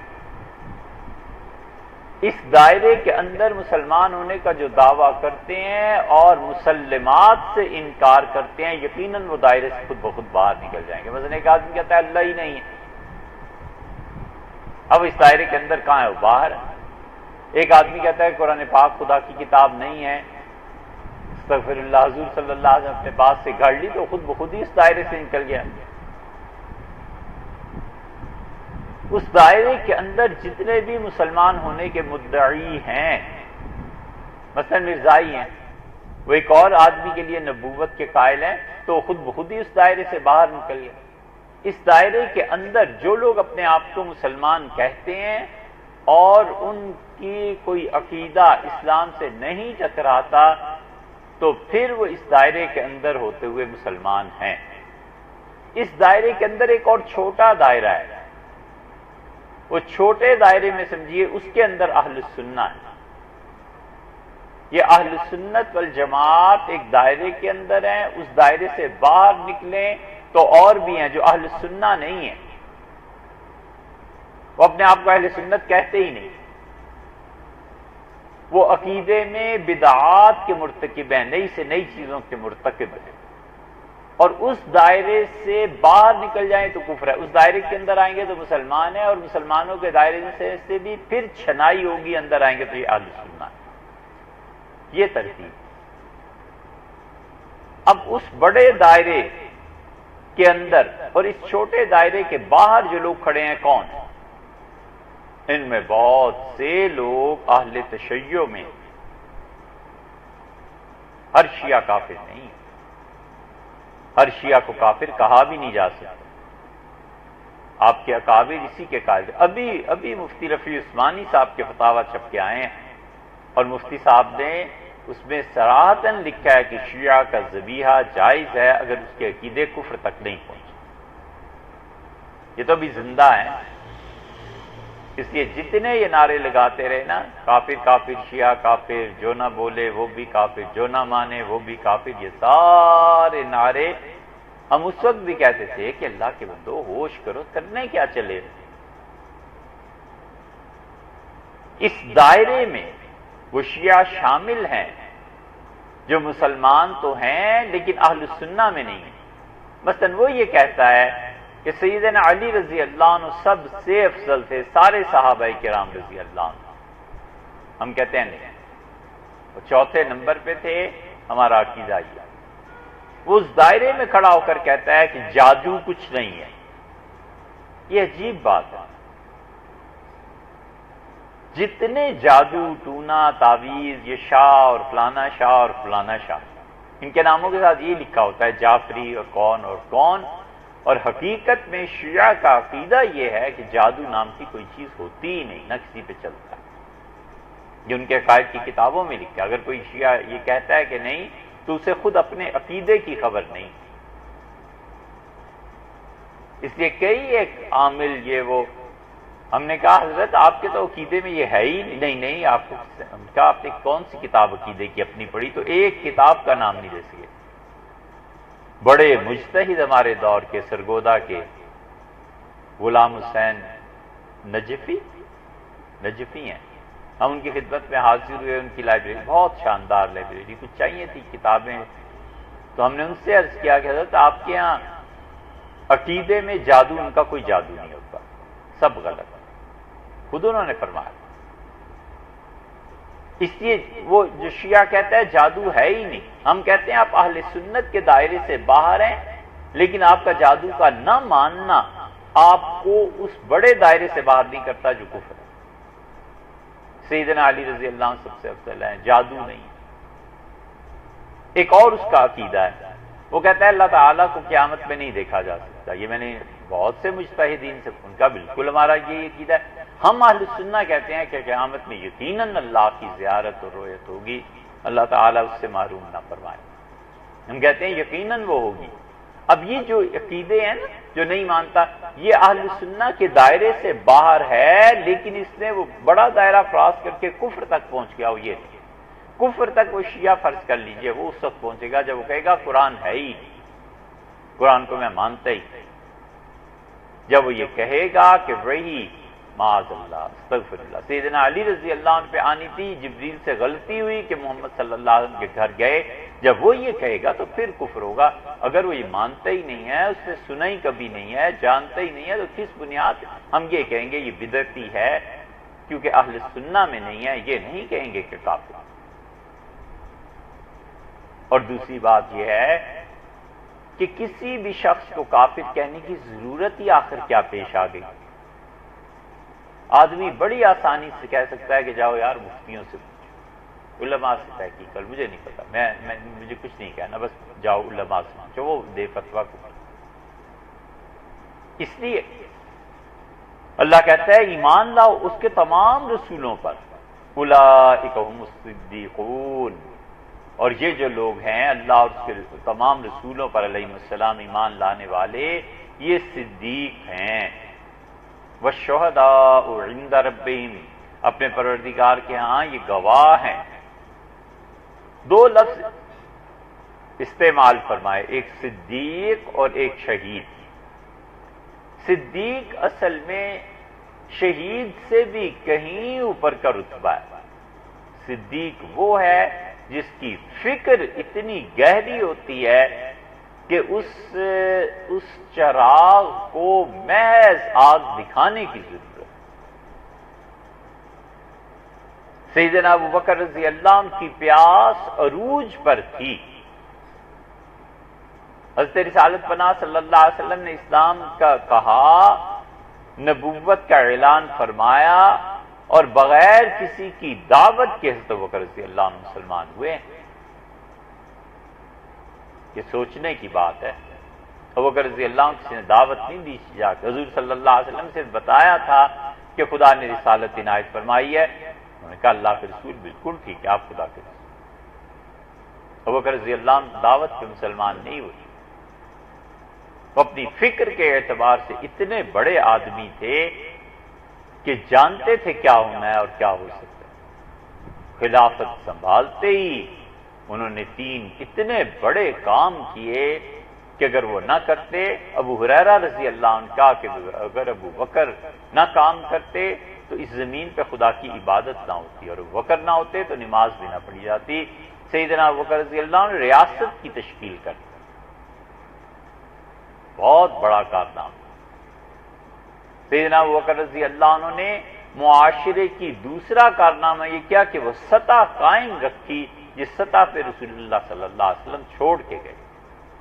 اور تیسرا بڑا کام انہوں نے یہ کیا کہ انہوں نے ریاست کے قیام اس سطح کے ارتفاع کے ساتھ ساتھ بیرونی خطرات سے ٹکر لے لی، تاکہ کسی بھی طرح لوگ یہ نہ کہنے پائیں کہ وہ مسلمانوں کی سیاست اور ان چیزوں کو کچھ بھی اندرونی اور بیرونی دونوں خطرات سے نپٹنا یہ انہی کی شان ہے۔ اس لیے صدیق دن میں 100 بار شہید ہوتا ہے۔ شہید تو ایک جان دی، بس اللہ کی راہ میں ختم ہوئی بات، وہ تو 100 بار مرتا ہے، اس کو روز سوچنا پڑتا ہے کہ کیا کرنا ہے اور کیا نہیں کرنا۔ اللہ کہتے ہیں یہ لوگ ہمارے ہاں صدیق ہیں، والشہداء عند ربہم، اور اپنے پروردگار کے نزدیک گواہ ہیں۔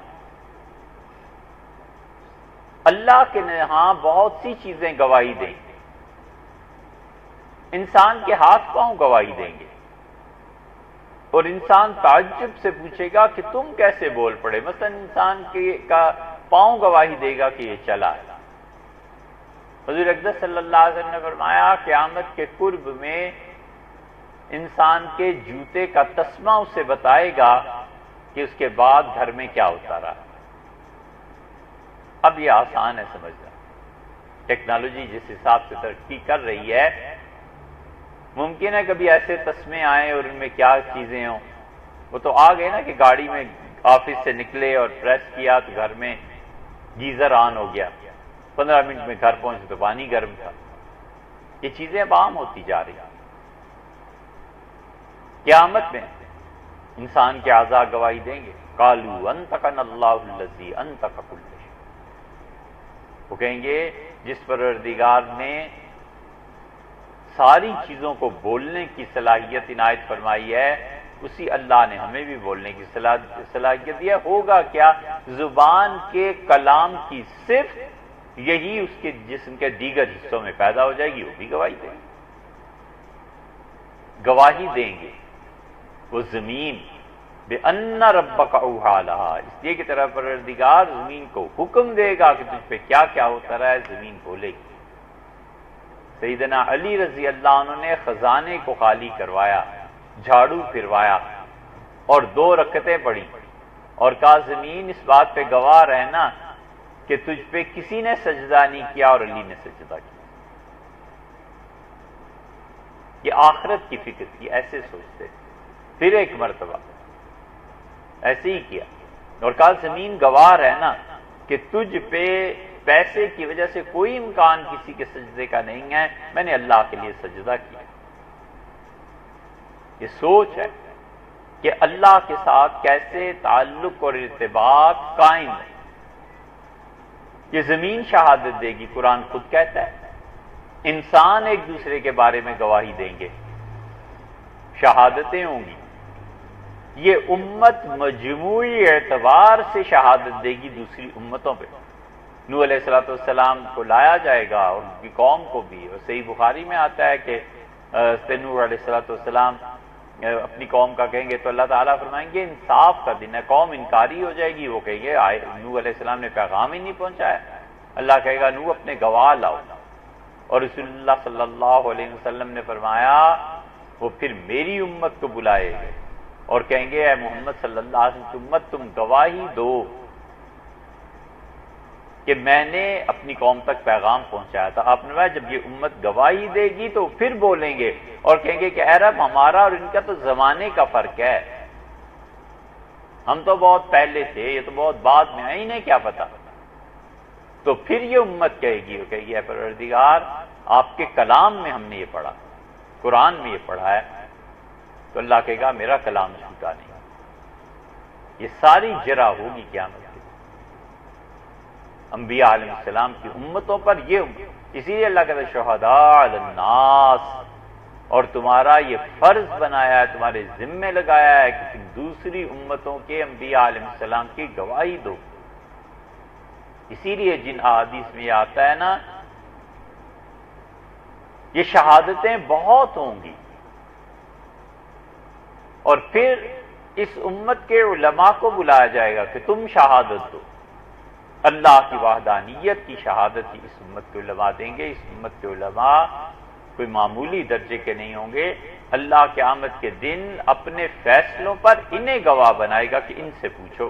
یہ شاہد اللہ انہ لا الہ الا ہو، قسم کھاتا ہے اللہ کہ اس کے علاوہ کائنات میں کوئی فرما روا، کوئی حاکم اور مالک نہیں ہے، والملائکہ، میرے فرشتے اس بات پر گواہ ہیں، وَأُولُو الْعِلْمِ، اور جنہیں ہم نے علم دیا ہے وہ گواہ ہیں اس بات پہ کہ اس کائنات میں ہمارے علاوہ کسی کی عبادت اور پرستش نہیں، قائماً بالقسط، انصاف کے ساتھ گواہی دیں گے اسی لیے رسول اللہ صلی اللہ علیہ وسلم نے فرمایا میری امت میں وہ آدمی جس نے علم حاصل کیا اور پھر اس پہ عمل کیا، قیامت کے دن 300 آدمیوں کے متعلق کہا جائے گا کہ یہ 300 جہنم میں جانے والے ہیں، تم چاہو تو ان کی شفاعت کرو اور تمہاری شفاعت سنی جائے گی، وہ 300 آدمیوں کو اپنے ساتھ جنت میں لے جائے گا، کیونکہ خدا خود اپنی توحید پہ علماء کو گواہ بنا، اتنا شان اور رتبہ ہے۔ اسی لیے جن احادیث میں آیا ہے نا، حضور صلی اللہ علیہ وسلم نے فرمایا کہ جو یہ کام کرے گا وہ قیامت میں شہداء میں نہیں کھڑا کیا جائے گا، جو یہ کام کرے گا اسے شہداء کی فہرست میں شامل نہیں کریں گے۔ وہ ڈرانے ہی کے لیے بتایا کہ دیکھو قیامت میں کچھ لوگوں کو اللہ گواہ کے طور پہ، ظاہر ہے کہ جو آدمی ہم دنیا کی عدالت میں دیکھ رہے ہیں نا، ہم جس کو اپنے مقدمے میں گواہ کے لیے لے کے جاتے ہیں، گاڑی پہ لاتے ہیں، لے جاتے ہیں، عزت کرتے ہیں، اس کے ممنون ہوتے ہیں کہ میرے مقدمے میں آپ نے میرے حق میں گواہی دی، بڑی مہربانی آپ۔ اللہ اپنے مقدمات میں جن کو گواہ بنائے گا ان کی عزت اور توقیر میں کوئی کمی ہوگی، یہ سب چیز۔ اسی لیے رسول اللہ صلی اللہ علیہ وسلم نے آخری حج میں اشارہ فرمایا اور کہا لوگوں میں نے بلغت، میں نے پہنچا دیا کلام تم تک، اور پھر میں اللہم اشہد، اللہ آپ گواہ رہیے میں نے اپنی طرف سے پیغام دے دیا، اللہ آپ گواہ رہیے جو رسالت کا منصب میرے کام کے جو تقاضے تھے میں نے پورے کر دیے ہیں، ان کو خدایا تیرا دین پہنچا دیا۔ یہ شہادتیں اتنی بڑی چیز ہے، اسی لیے اللہ یہ کہتا ہے کہ شہادت ہمیشہ سچی دینا ولو علی انفسکم، اگرچہ اس کی زد تمہاری جان پر پڑے، اول والدین، تمہاری شہادت کی زد میں تمہارے والدین ہی کیوں نہ آتے ہوں، قسم سے ہی اٹھانا گواہی سچی دینا۔ عجیب بات کہی ہے، فرمایا غنیًا او فقیرا فاللہ اولیٰ بہما، تمہارا وہ دوست، تمہارے والدین امیر ہیں تب بھی، غریب ہیں تب بھی، امیر ہیں تو ان کی امارت اور دولت سے ڈر کے کہیں گواہی غلط نہ دے بیٹھنا، اور غریب ہیں تو ان پر ترس کھا کے گواہی غلط نہ دے بیٹھنا۔ فاللہ اولیٰ بہما، اس غربت اور امارت اور رشتہ دار ان سب سے زیادہ ضروری ہے کہ تم خدا کا خیال کرو کہ جس کے لیے تم گواہی دے رہے ہو۔ اس لیے اللہ فرماتے ہیں لہم اجرہم، ہم انہیں اجر دیں گے، نیک دیں گے، گواہ ہیں ہمارے، گواہی کے لیے آئے ہیں، عزت احترام سب کچھ انہیں دیں گے، وَنُورُهُمْ، اور ہم انہیں نور بھی عنایت کریں گے، وہ نور جس کا پہلے تذکرہ گزر چکا کہ یسعیٰ بین ایدیہم وبایمانہم، وہ نور ان کے آگے آگے ان کے دائیں ہاتھ کو ہوگا، والذین کفروا، اور جن لوگوں نے کفر کیا، وکذبوا بآیاتنا، اور ہماری آیات نشانیوں کو جھٹلاتے رہے، اولئک اصحاب الجحیم، وہ یقیناً جہنم میں جانے والے ہیں۔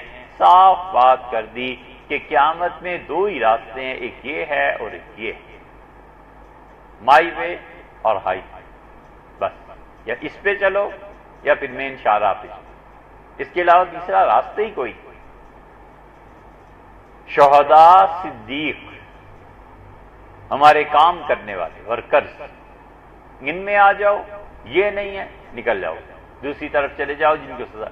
علموا، لوگوں یاد رکھو، انما الحیات الدنیا، یہ دنیا کی زندگی، لعب، کھیل ہے، ولہو، اور غفلت ہے، وزینت، آرائش کا سامان ہے، وتفاخر بینکم، اور آپس میں ایک دوسرے پر فخر کرنا ہے، وتکاثر، اور کثرت ہے، فی الاموال والاولاد، مال میں اور اولاد میں، یہ ہے تمہاری دنیا کی زندگی۔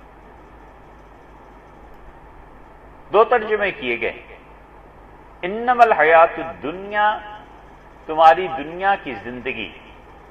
ایک ترجمہ یہ ہے کہ اللہ نے اس کے شعبے گنوائے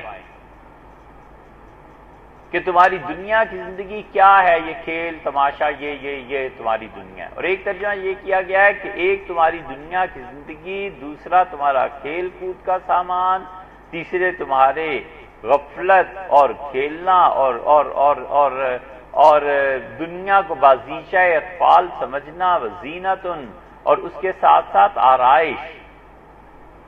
ہر ایک چیز الگ الگ ہے. پہلی تفسیر کی صورت میں حیات دنیا کی تفصیل ہے، لعب اور زینت اور تفاخر، اور دوسری کی صورت میں یہ ہر ایک اپنی اپنی جگہ پہ مستقل ایک قدر کی حیثیت سے سٹینڈ لے رہی ہے. دونوں طرف انما الحیات الدنیا لعب و لہو. لوگو تمہاری دنیا کی زندگی ہے کیا؟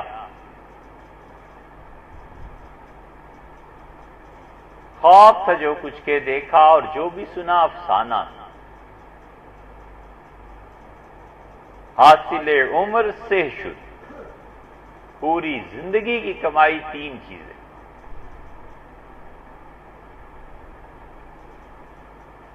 خام شدم، را میٹیریل تھا، کچھ نہیں. پختہ شوم،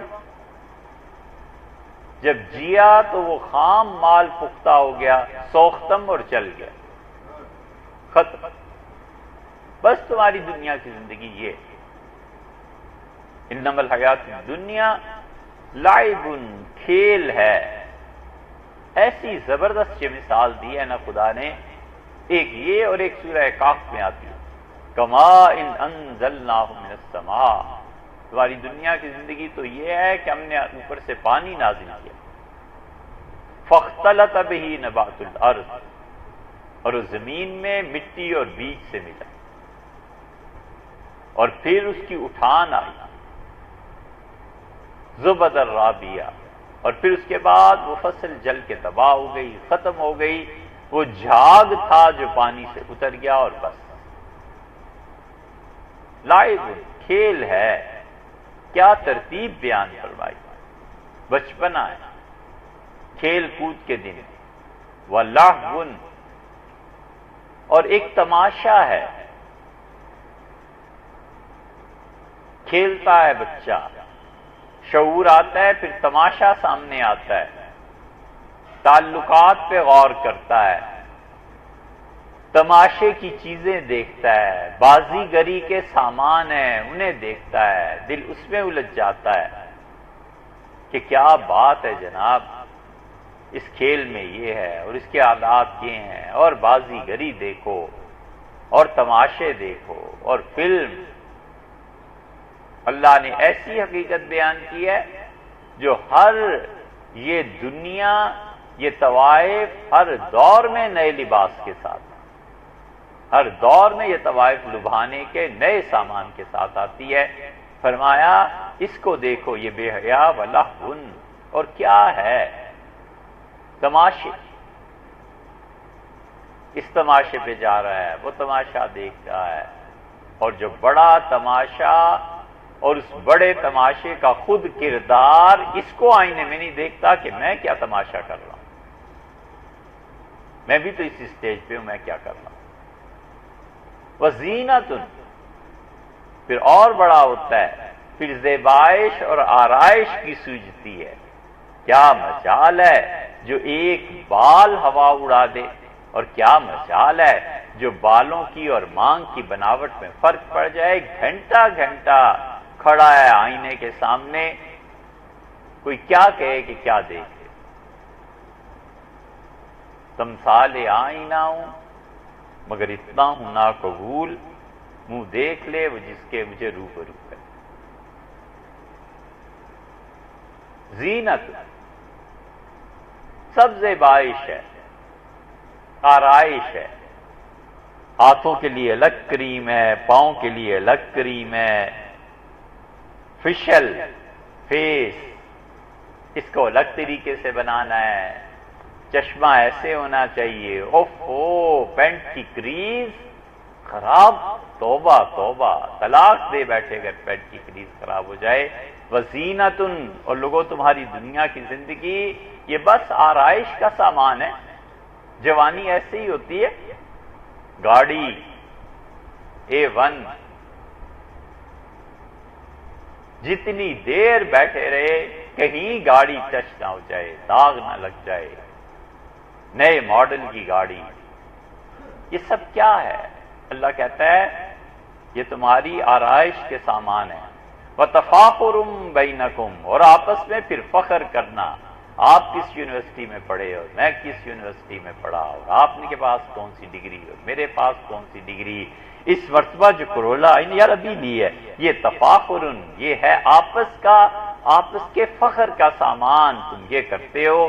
وتکاثر، اور پھر عمر ڈھلتی ہے، شادی ہو گئی، بچے ہو گئے، اب بچوں کی ذمہ داری آن پڑی۔ وتکاثر فی الاموال والاولاد، اور پھر تم بھاگ پڑتے ہو کہ مال زیادہ جمع ہو جائے، اور بھاگتے ہو کہ اولاد زیادہ ہونی چاہیے۔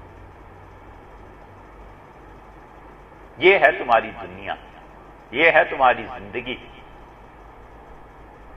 دنیا کا کوئی بھی ادب اس سے بہتر مثال پیش کر سکتا ہے جو اللہ نے چند لفظوں میں یہاں ارشاد فرمایا یہ ہے تمہاری زندگی، بس زندگی بھر یہی کرتے رہے،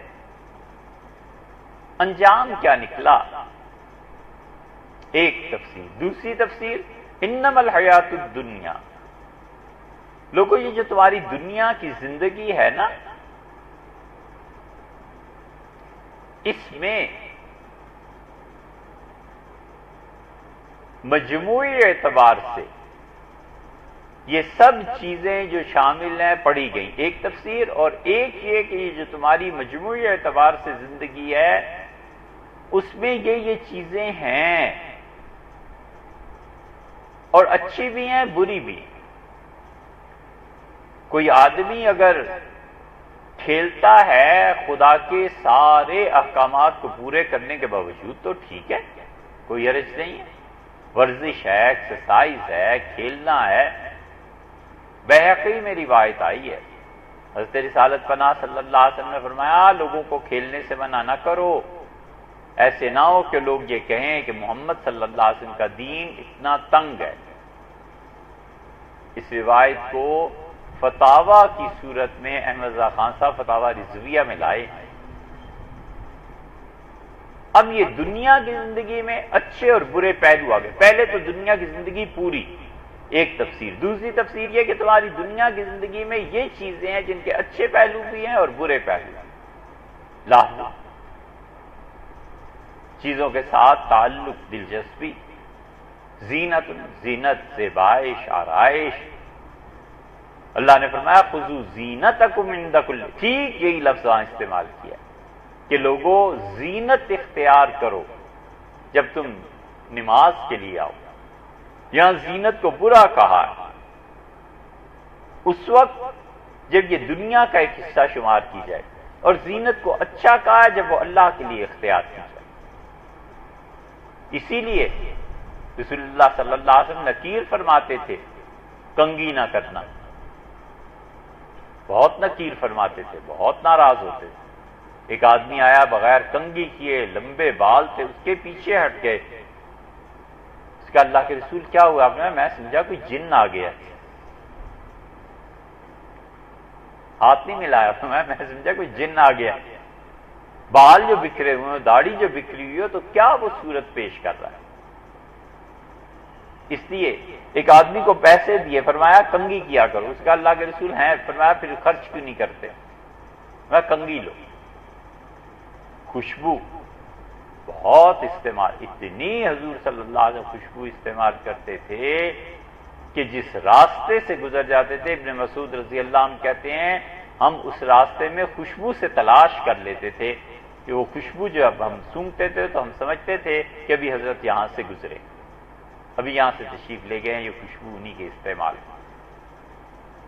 بہت سی چیز،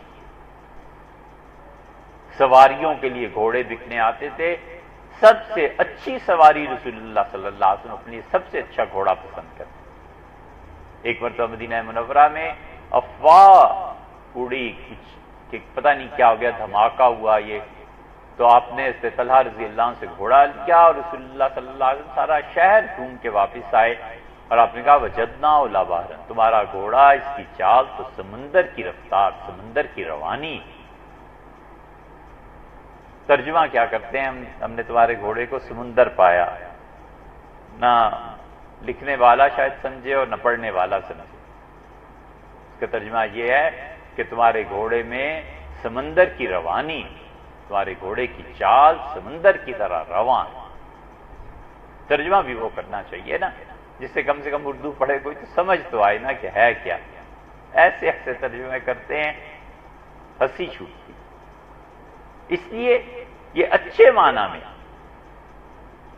ایک آدمی کی طبیعت اور مزاج ایسا ہے کہ اس کا گزارا اسی کے بغیر نہیں ہوتا، لگا اسی کس نے روکا ہے، ٹھیک ہے اس کا مزاج ہے۔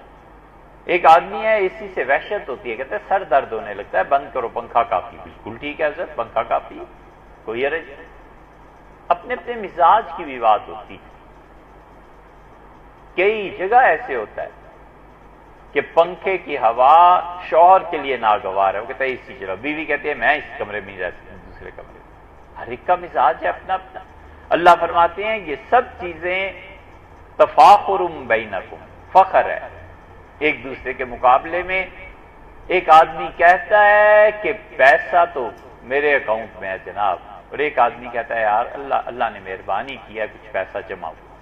پہلا فکرہ بالکل باطل ہے اپنی طرف میں، اور دوسرا فکرہ ایمان والے کا فکرہ ہے، وہ کہتا ہے یار اللہ کی توفیق ہے، اللہ نے اولاد دی، اللہ تعالیٰ نے یہ سب چیزیں، اللہ کوئی اولاد کی تعریف کرتا ہے تو کہتا ہے یار اللہ کا مال ہے میرا کچھ نہیں، یہ پروردگار عالم اس نے احسان فرمایا ہے۔ شرم آتی ہے کہ گاڑی، مال، پیسہ، ان چیزوں کی نسبت میری طرف ہو، شرم آتی ہے، کہتا ہے اللہ کا احسان۔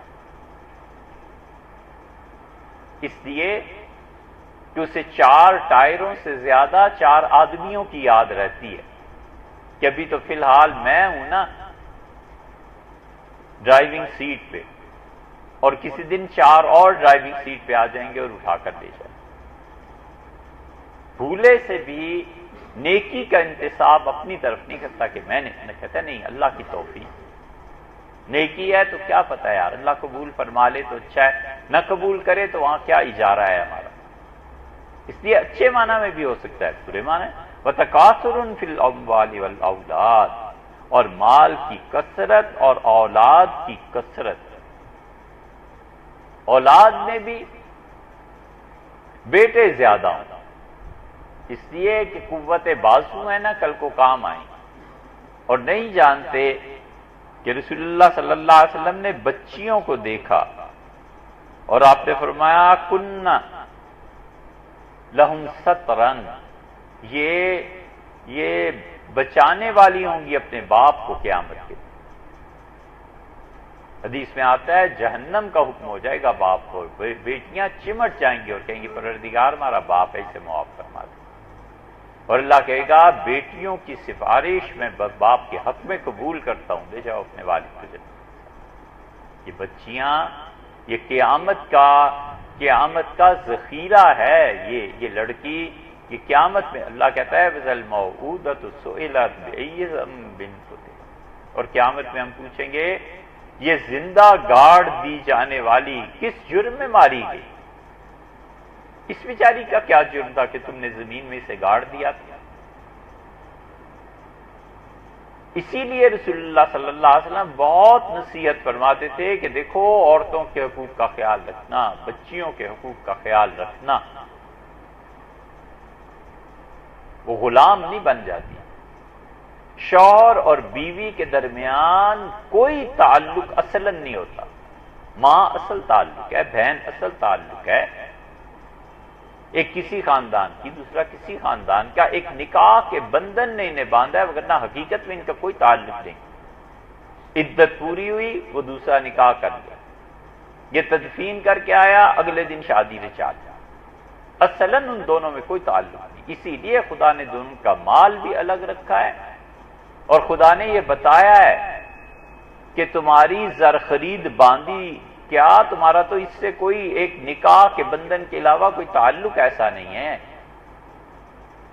بہن ماں پھر کوئی تعلق ہے، اونچ نیچ ہو جاتی ہے، یہ تو بالکل تمہارے ساتھ ایک بندھن میں بندھی ہوئی ہے، تمہاری باندھی نہیں ہے، زر خرید نہیں ہے، اس کے ساتھ کوئی خراب سلوک نہ کرنا۔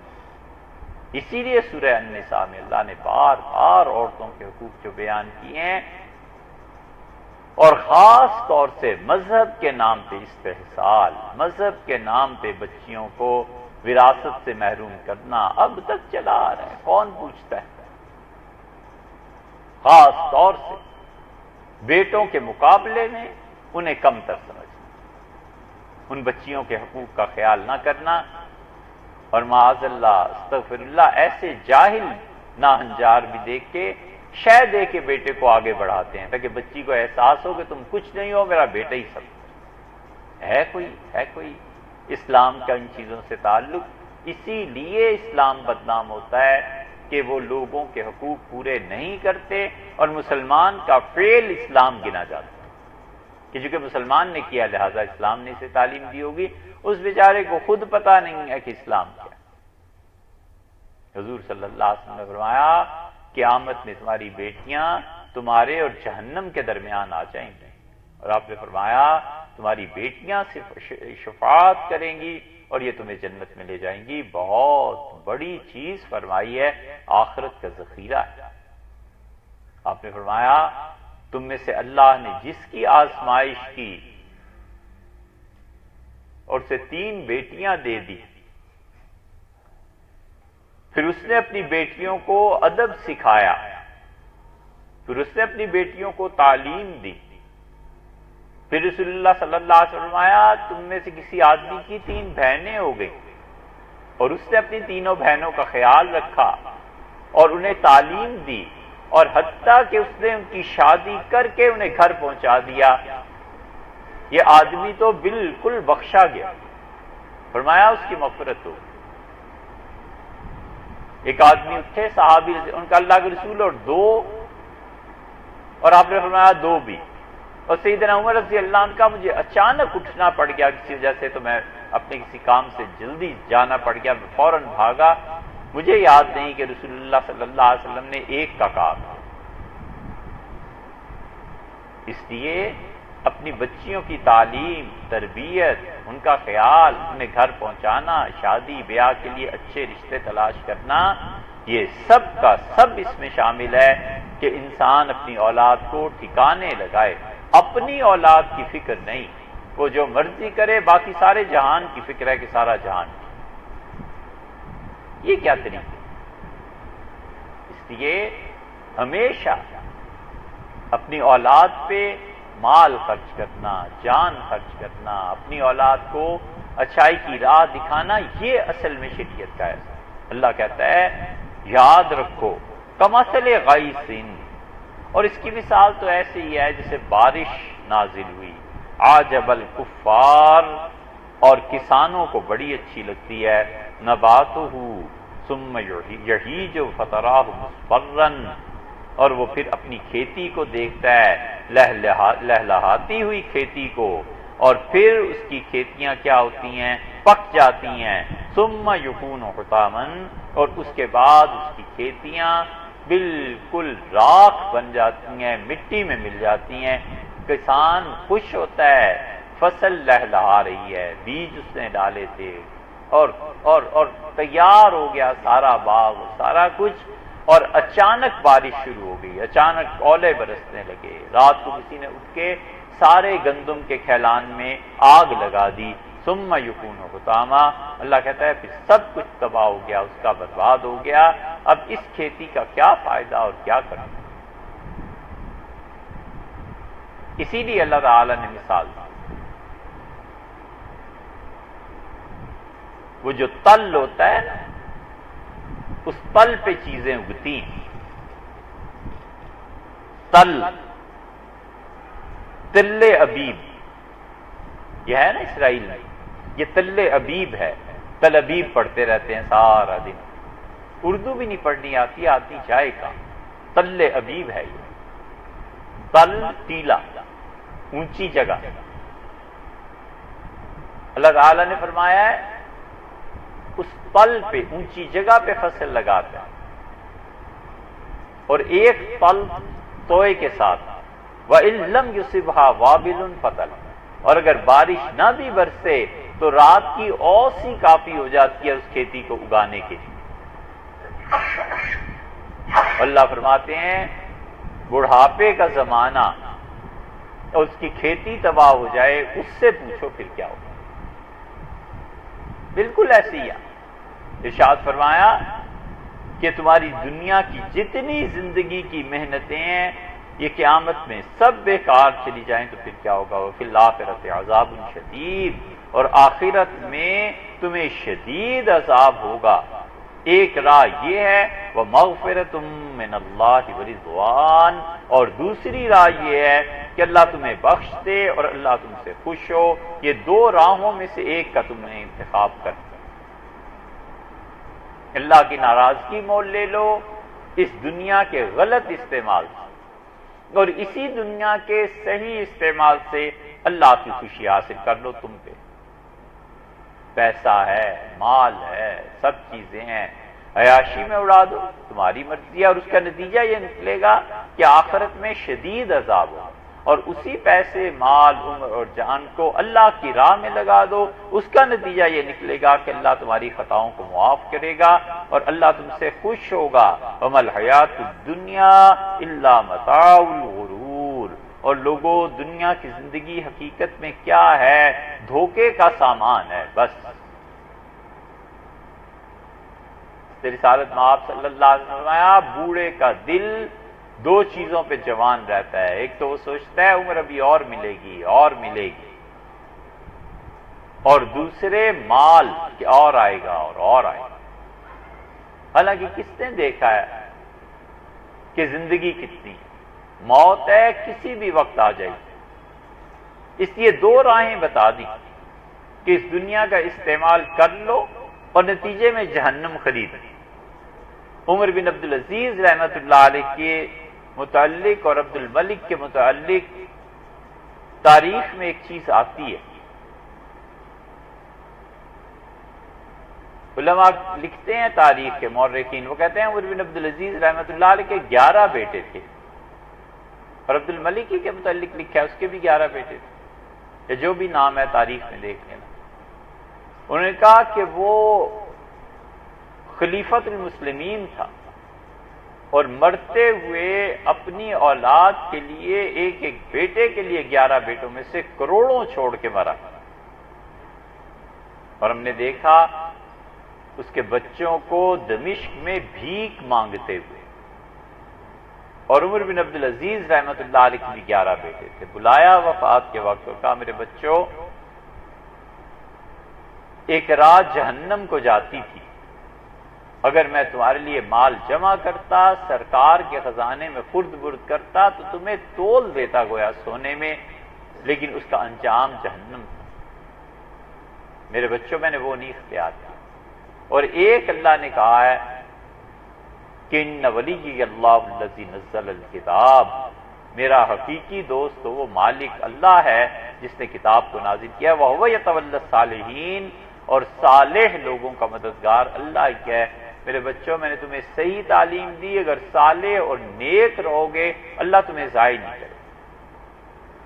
وہ کہتے ہیں کہ عمر بن عبدالعزیز رحمۃ اللہ علیہ کے 11 بیٹے تھے، ایک ایک بیٹے کو وزیر اور سفیر بنتے دیکھا، اس کے بیٹوں کے ساتھ یہ ہوا اور اس کی اولاد کے ساتھ ہوا۔ اللہ فرماتے ہیں دونوں راستے تمہارے اختیار، کرو جو کچھ کرنا ہے۔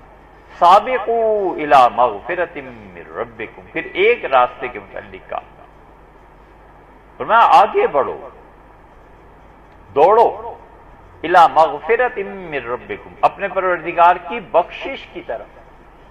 غفر عربی میں کہتے ہیں ڈھانپ دینا، تمہاری خطاؤں کو اور تمہارے گناہوں کو ڈھانپ دے گا، پتہ بھی نہیں چلنے دے گا، بالکل خاموشی کے ساتھ اس دنیا سے پاک کر کے لے جائے گا۔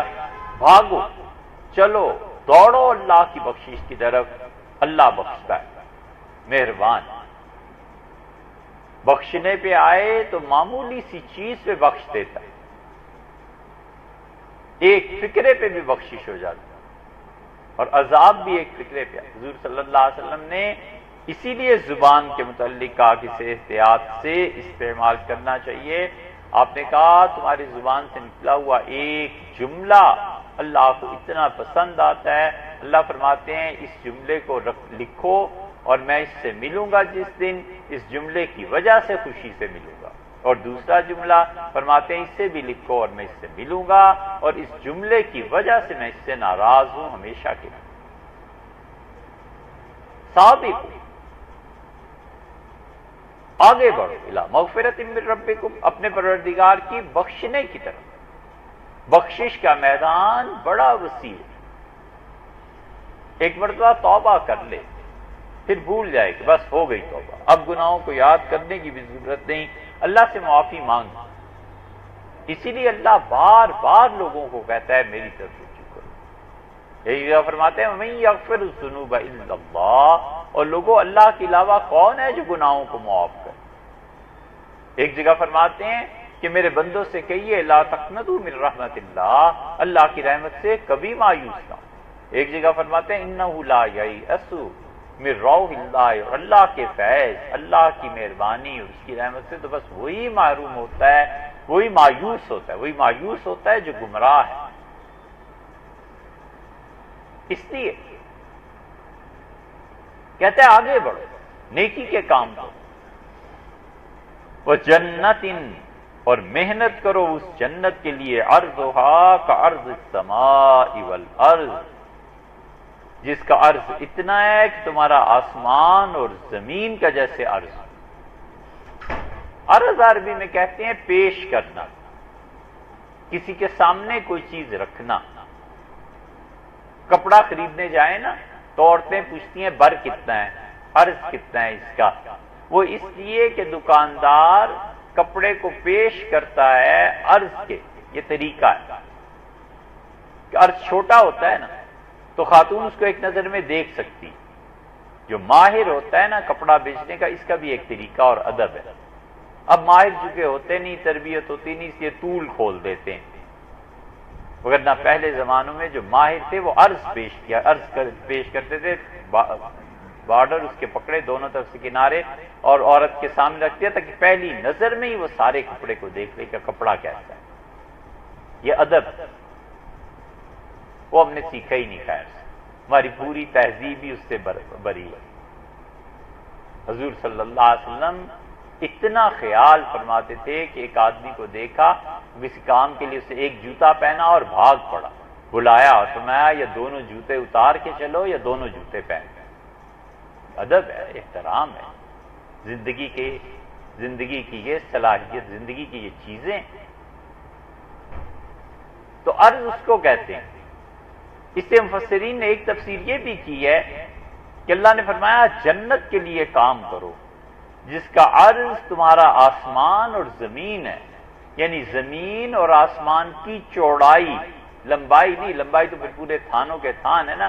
زمین اور آسمان کی چوڑائی کو اگر تم دیکھو تو جنت کی چوڑائی اس سے بھی کہیں زیادہ ہے. لمبائی تو ایک طرف رہی نا. اللہ کہتے ہیں اتنی بڑی ہے میری جنت، اس کے لیے کام کرو. اور اعدت للذین آمنوا باللہ ورسلہ، ہم نے در حقیقت یہ جنت ان لوگوں کے لیے بنائی ہے جو ایمان لائے اللہ پر، اس کے رسولوں پر. پہلے دعوت دی کہ والذین آمنوا باللہ ورسلہ، اور جو لوگ ایمان لائے اللہ تعالیٰ پر اور اس کے رسولوں پر علیہ الصلوۃ والسلام، ان کو یہ اجر ملے گا. دعوت دی کہ یعنی یہ کام کرو. اور پھر آخر پہ یہاں پہنچ کی اس آیت میں یہ کہہ دیا کہ عدت للذین آمنوا باللہ ورسلہ، ہم نے حقیقت میں بنائی ان لوگوں کے لیے یہ جنت. جہنم کا ذکر آیا، عدت للکافرین، اصل میں جہنم کافروں کے لیے بنائی، اصل میں جنت ایمان والوں کے لیے بنائی. اصل یہ ہے اللہ نے ارادہ فرمایا کہ ایک بہت بڑی بستی تعمیر کرے گا، پلاٹس دے گا. پھر اللہ نے اس زمین میں کھیتیاں، سبزہ، نہریں جاری کی. پھر اللہ نے اپنی اس کالونی میں بڑے بڑے محل بنائے، اور اللہ تعالی نے اس کالونی میں خوشبودار ہوائیں اور پرندے اور کیا کیا چیزیں رکھی، کہا یہ ہماری بستی ہے، پروپوزڈ لینڈ یہ ہے، اور اس میں یہ چیزیں ہم نے بنا دی۔ اچھا بھئی اب کون کون اس پلاٹ کو لے اور کون کون آئے؟ فرمایا امتحان لو، ایک مخلوق پیدا کرتے ہیں، جو کوالیفائی کر گیا اس کا پلاٹ یہاں دے دے۔ اتنی سی بات ہے۔ یہ دنیا امتحان کے لیے بھیجی گئی ہے، جو کوالیفائی کر گیا مرنے سے پہلے بھی اس کو بتا دیتے ہیں کہ یہ ہے۔ جس شخص کے لیے دنیا میں جنت نہیں ہے نا، اس کے لیے آخرت میں کوئی جنت نہیں۔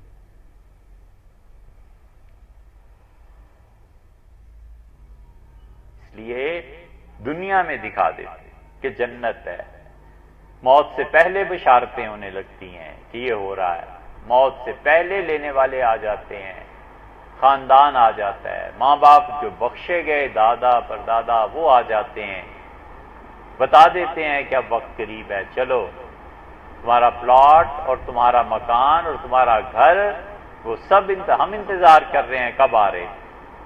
یہ چیزیں ہو جاتی ہیں۔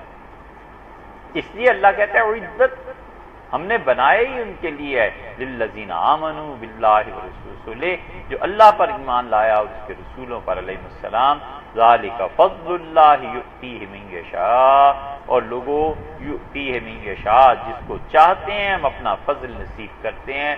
اللہ کا فضل، اللہ کی مہربانی۔ تمہارے اعمال ایک درجے تک ہیں، اس کے باوجود کوالیفائی نہیں کر سکو گے اس جنت کے لیے، ہم اپنا فضل شامل کر دیں۔ بالکل ایسا معاملہ جیسے گارڈ جھنڈی دکھاتا ہے اور ڈرائیور گاڑی چلاتا ہے، گارڈ جھنڈی نہ دکھائے ڈرائیور گاڑی نہیں چلاتا، اور گاڑی رکی رہے گی جھنڈی کے اشارے پہ، دونوں کا آپس میں تعلق بنتا ہے۔ اسی طرح انسان کے اعمال اور اللہ کا فضل، وہ کہتا ہے اپنے اعمال کو ٹھیک کرو، اپنے کاموں کو ٹھیک کرو، ہم دینے کے لیے تیار ہیں۔ یہ سب چیزیں ہیں ہمارے فضل کی، ہم جسے چاہیں دیں۔ اسی لیے رسول اللہ صلی اللہ علیہ وسلم آیا تم میں سے کوئی شخص ایسا نہیں ہے جو اپنے اعمال کی بنا پر جنت میں چلا جائے۔ تو ام المومنین ام سلمہ رضی اللہ عنہا کہتی ہیں میں حضور صلی اللہ علیہ وسلم کے سر پہ تیل مالش کر رہی تھی، میں نے کہا اللہ کے رسول اور آپ، تو آپ نے اپنے انگوٹھے اور 2 انگلیوں سے سر پکڑ لیا اور آپ نے کہا الا ان یتغمدنی اللہ برحمتہ، نہیں ام سلمہ میں بھی اللہ اپنی رحمت سے ڈھانپ کے جنت میں مجھے لے جائے۔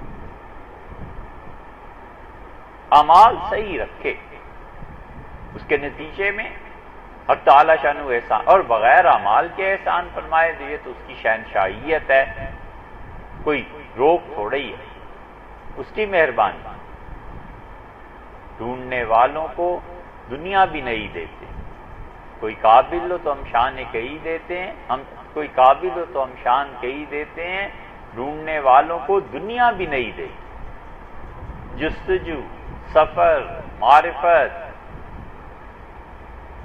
اکتفا نہ کرنا، قناعت نہ کرنا اللہ کے قرب میں کہ نہیں اللہ اور جہاں قناعت نہیں کرنی چاہیے اللہ سے مانگنے میں اور اللہ کے قرب میں، وہاں دعائیں 2 چیزوں سے آگے نہیں چلتی، یا تو یہ کہ گناہ معاف کر دے یا یہ کہ رزق زیادہ دے، پیسہ ویسا زیادہ آ جائے۔ ہماری دعاؤں میں 2 ہی چیزیں اب رہ گئی، معافی مانگ لیتے ہیں مسلمان، یا پھر پیسے ویسے کی دعا کر لیتے ہیں، اور کیا، اولاد کے لیے دولت مانگ لی، اپنے لیے مانگ لی، بری نہیں ہے، لیکن ہم سوچتے نہیں ہم کتنے محدود ہو گئے، اور پچھلے جو تھے وہ اللہ سے دولت بھی مانگتے تھے، گناہوں کی مغفرت بھی مانگتے تھے، اور خود اللہ سے اللہ ہی کو مانگتے تھے، نماز مانگتے تھے، اللہ سے تقوی اور خشیت مانگتے تھے، انصاف اللہ سے طلب کرتے تھے، کیا کیا چیزیں تھیں جسے اللہ سے مانگتے تھے، مگر ہم نے اپنی دعاؤں کو اللہ کی دو صفات کے ساتھ جوڑ لیا ہے، ایک رزاق ہونے کے ساتھ اور ایک غفار ہونے کے ساتھ۔ باقی کون ہے جو اللہ سے کہتا ہو کہ اللہ اپنی محبت نصیب فرما، اللہ اپنے اچھے بندوں کی محبت نصیب فرما، اللہ ان چیزوں کو نصیب فرما جو تیری محبت میں کارگر ثابت۔ کتنے ہیں جو دعا مانگتے ہو کہ یا اللہ اس نماز کو میری اولاد میں بھی جاری کروا؟ کتنے ہیں؟ اور جو ہیں وہ بھی سوچیں، جتنا رزق اور پلاٹ اولاد کے لیے مانگتے ہیں اتنا دین بھی اولاد کے لیے مانگتے ہیں کہ اللہ میری بچوں کو دیندار کر۔ یہ سب ہمارا انحطاط ہے، اور اس کی ایک بڑی وجہ اللہ معاف کرے یہ ممبر ہے۔ کہاں جائیں لوگ دین سیکھنے؟ جمعے میں، عید میں، کبھی 5 وقتہ نماز دی ہے تو مولوی صاحب نہ وہ پڑھیں، نہ وہ تعلیم دیں، نہ اس آدمی کی فکر میں علم کی وجہ سے جو ارتفاع پیدا ہوتا ہے، بلندی، نہ وہ پیدا ہو۔ پڑھو جمعے، سیاست کی نظر اور پارٹیز کی نظر۔ ہم نے ایک مولوی صاحب کو دیکھا، اللہ مغفرت فرمائے ان کی، سارے ٹینچ باٹا میں ہوتے تھے، سارے ہفتے کے اخبارات دکاندار کے پاس بڑے اہتمام سے جمع ہوتے تھے، اور جمعے کے دن کوئی گھنٹہ 1.5 گھنٹہ اخبار ایک ایک نکال کے تبصرہ فرماتے تھے کہ اس نے یہ کہا، اس نے یہ کہا، اس نے یہ کہا۔ یہ سیاستدان ہے، کسی کی مجال تھی کہ اٹھ کے کھڑا ہو کے کہے، اس لیے کہ وہ ظاہر ہے مولوی صاحب کی زبان بھی ایسی ہے۔ یہ مذہبی قیادت ہے نا۔ ہمیں کیوں نہیں خیال آتا کہ ہم اپنے نمازی مقتدی ان کا معیار بڑھائیں؟ امام جتنا متقی ہوتا ہے اس کے پیچھے نماز پڑھنے والے لوگوں میں تقویٰ آ جاتا ہے، امام کا بڑا اثر پڑتا ہے۔ اس لیے اللہ فرماتا ہے واللہ ذو الفضل العظیم، اور اللہ بہت مہربانی کرنے، بہت فضل والا ہے، اس کے پاس فضل کی کوئی کمی نہیں ہے۔ تم اس کے فضل کو حاصل کرنے والے، مانگنے والے بنو، اللہ بہت دے گا۔ باقی آئے